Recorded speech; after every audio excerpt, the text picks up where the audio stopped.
morning mga kadods. Dito naman tayo, nag-overhaul tayo ng makina. Yung makina natin, ayan o, 4HG1. 4HG1. Ayan. Ito na center head, na sit up na to. Okay na yan lahat. Nakabit ko na lahat yan. Tapos ito yung black. Nakabit ko na lahat yan. Yan. Pati yung backing plate. Pinaka-bevel housing, nakabit na. Crankshaft, na-torque na. Yung ano ng oil cell, nakabit na din. Yan, ang harap pa lang, hindi na. Yan, yung timing, kompleto na yan. Yung iba, hugasan pa. Yan. Dito muna tayo. Yan. Dito muna tayo. Mayroon tayong pag-usapan ng konti mga kadods. Ito yung teka muna, mahirap ito mag video.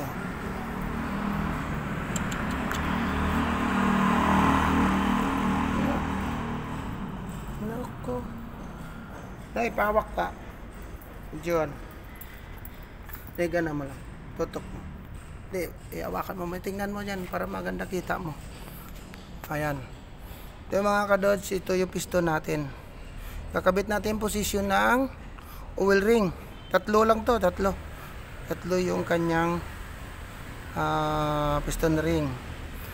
Yung sa akin naman diskarte. Kanya-kanya diskarte pagkabit ng piston ring. Ang sa akin ito lang sa akin. Ito yung piston ring.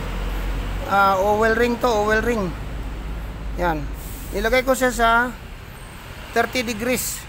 Ito yung pin, piston pin, 30 degrees. Yan, 30 degrees. Dito ko nilalagay yung gap nya. Yan, sa oil ring. Sa kabila naman ulit, second ring ko 30 degrees ulit. Yan, 30 degrees yan. Yan, dito pa rin. Yan,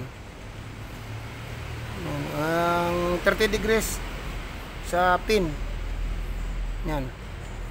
Diyan ako naglalagay. Ganyan. Ganun ako maglalagay. Sa first ring, ganun din. Dito rin, 30 degrees pa rin. Yan. Dito ko na lang yan tinatapat. Yan. 30 degrees lang nilalagay ko. Lahat yan.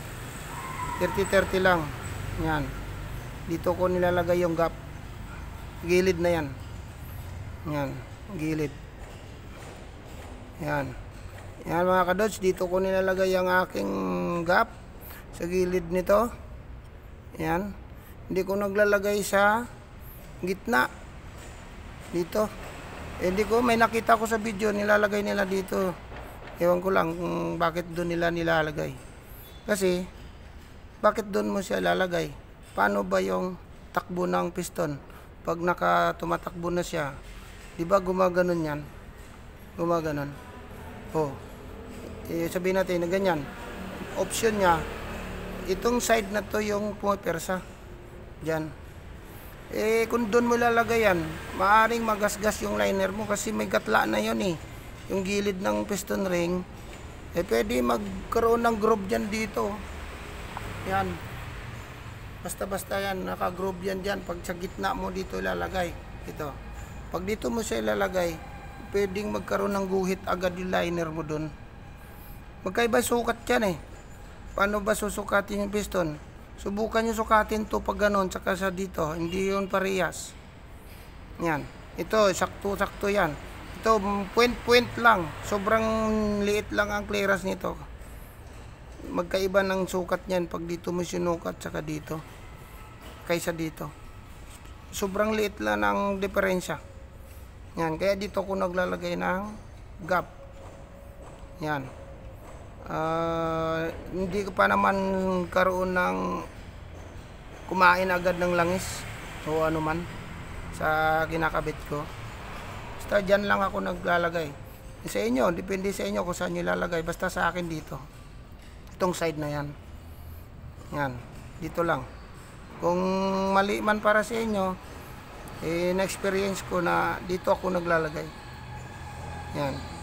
Basta ito, piston ring, hindi siya lubog. Katulad yan, oh. May mga piston ring na lubog siya dito sa ringlan niya. Mayroong labas na piston ring. Pag ito hindi pantay dito, sigurado yan, uusok yan. Kaya ito, inisting ko muna yan, yan. Yan, di man yan lubog, pantay na pantay yan, oh. Ayan, oh. Pantay yan. Mayroon kasi lubog dito. Yan, kaya umusok agad. O, kagulat lang, pa-overhaul lang, usok agad. Umaakit ka agad yung usok sa dipstick. Kasi yung piston ring, lubog siya dito. Yan. Pag titingnan nyo, sobrang pantay yan. Oh. Parehas talaga sila. Yan, walang gap. Yan, oh. Yan ang tingnan nyo. Minsan mayroon talagang ganon na piston ring na bibigay sa inyo na lubog siya. Okay mga kadods, hanggang dito lang. Yung diskarte ko ganito. Sa inyo, diskarte nyo. Depende na sa inyo yan. Basta sa akin, ganon ako magkabit. Yan. 4HG1. Yan. Yan, sasalpak na namin yan. Tsaka, importante, mayroon instinct yan, oh. Yan, oh. Pag nilagyan mo instinct yan, lalakas na yung makina mo. Nakainom na yan. Oh. Yan, painumin mo yan. Oh. Pag walang instinct, mahina yan. Ayan, mga kadods, ang sikreto dyan, yung bawal na technique, instinct lang. Yan, instinct lang, yung papakain mo dyan. Oh. Yun lang ang importante dyan. Painumin mo instinct yan. Lalakas na yung pagka-andar. Yan. Okay mga kadods, hanggang dito na muna. Yan lang sa akin ng i-share ko. I-share ko sa inyo, yan lang. Okay? I-grip muna natin to. Okay, hanggang dito lang muna. Sunod ulit. Mga kadods. Okay. Patay muna.